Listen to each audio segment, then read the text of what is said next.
नमस्ते, मैं सौरभ हूँ। आप देख रहे हैं दी ललन टॉप। अम्फान चक्रवाती तूफान बंगाल की खाड़ी से उठकर पश्चिम बंगाल उड़ीसा पहुंच रहे हैं। नुकसान की खबरें आ रही हैं। पीटीआई के मुताबिक अधिकारियों ने कहा है कि पश्चिम बंगाल में तूफान से 2 लोगों की मौत भी हो गई है।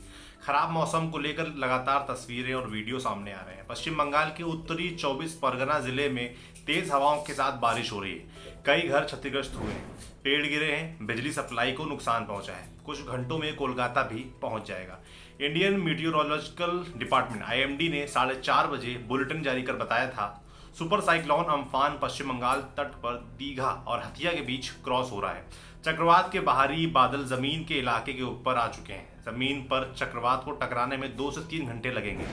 उड़ीसा में इसका काफी असर दिख रहा है। तेज हवाएं चल रही हैं। बालासोर, भद्रक जैसे जिलों में पेड़ भी गिर रहे हैं। भद्रक, भुवनेश्वर और पारादीप में भारी बारिश हो रही है। अनुमान है कि समुद्र की लहरें 4 से 6 मीटर ऊपर उठ सकती हैं। मौसम विभाग कह रहा है कि चक्रवात उत्तर पश्चिम दिशा में आगे बढ़ रहा है। इंडियन मीटियोरोलॉजिकल डिपार्टमेंट आईएमडी के डायरेक्टर मृत्युंजय महापात्रा ने कहा है कि हालांकि सुपर साइक्लोन कमजोर पड़ा है, लेकिन उड़ीसा पर इसका बुरा प्रभाव पड़ेगा। तूफान का केंद्र कहां है, अब ये समझ लीजिए। अम्फान का केंद्र उड़ीसा के पारादीप से 600 किलोमीटर दक्षिण में, पश्चिम बंगाल की दीघा से 750 किलोमीटर दक्षिण पश्चिम और बांग्लादेश के खेपुरा से करीब 1000 किलोमीटर दक्षिण पश्चिम में है। 15 मई को विशाखापट्टनम से 900 किलोमीटर दूर दक्षिणी बंगाल की खाड़ी के कम दबाव और गहरे निम्न दबाव का क्षेत्र बनना शुरू हुआ। 17 मई को जब ये दीघा से 1200 किलोमीटर दूर था, तब साइक्लोन में बदला। 18 मई की शाम चक्रवात सुपर साइक्लोन में बदल गया। 20 मई को मौसम विभाग ने इसे एक्सट्रीमली सीवियर साइक्लोनिक स्टॉर्म, मतलब काफी तीव्र चक्रवाती तूफान कहा। अब अम्फान से कितना नुकसान होगा ये समझिए। अम्फान से सबसे ज्यादा पश्चिम बंगाल और उड़ीसा प्रभावित होंगे।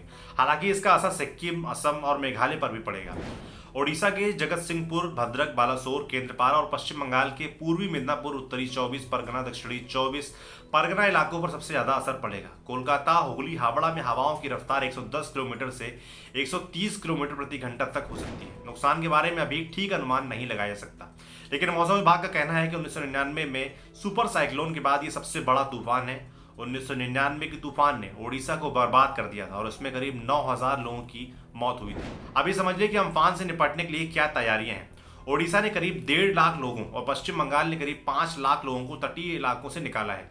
19 मई को प्रधानमंत्री नरेंद्र मोदी ने इसे लेकर उच्च स्तरीय बैठक भी की। National disaster response force NDRF ने राहत बचाव कार्य को लेकर प्रेजेंटेशन दिया। केंद्र सरकार लगातार राज्य सरकारों के संपर्क में है। तूफान के वक्त बिजली सप्लाई और टेलीकॉम केबल, एंटीना, टावर को काफी नुकसान होता है। ऊर्जा मंत्रालय और संचार मंत्रालय इसके लिए मिलकर काम कर रहे हैं। टेलीकॉम सर्विस प्रोवाइडर से कहा गया है कि वो डीजल के साथ पर्याप्त जनरेटर रखें। एनडीआरएफ प्रमुख एसएन प्रधान ने कहा कि एनडीआरएफ की कुल 42 टीमें पश्चिम बंगाल और ओडिशा में तैनात हैं। ऊर्जा मंत्रालय ने कहा कि उसने तूफान से निपटने के लिए पर्याप्त तैयारियां की हैं। मंत्रालय राज्य सरकारों और ऊर्जा आपूर्ति के स्टेक होल्डर्स के साथ संपर्क में है। Power system operators corporation POSOCO के national load dispatch centre NLDC और eastern regional load dispatch centre ERLDC को मुख्य कंट्रोल सेंटर बनाया गया है। ओडिशा और पश्चिम बंगाल में नोडल अफसर नियुक्त किए गए हैं। मंत्रालय ने बताया कि power grid corporation of India और national thermal power corporation NTPC ने भुवनेश्वर और कोलकाता में 24 घंटे का कंट्रोल रूम भी बना लिया है। आपके लिए ये खबर लिखी थी हमारे साथी निशांत ने। आगे जो भी अपडेट आएंगे इस चक्रवात, इस तूफान को लेकर, वो भी हम आपको बताएंगे। बने रहिए दी ललन टॉप के साथ। शुक्रिया।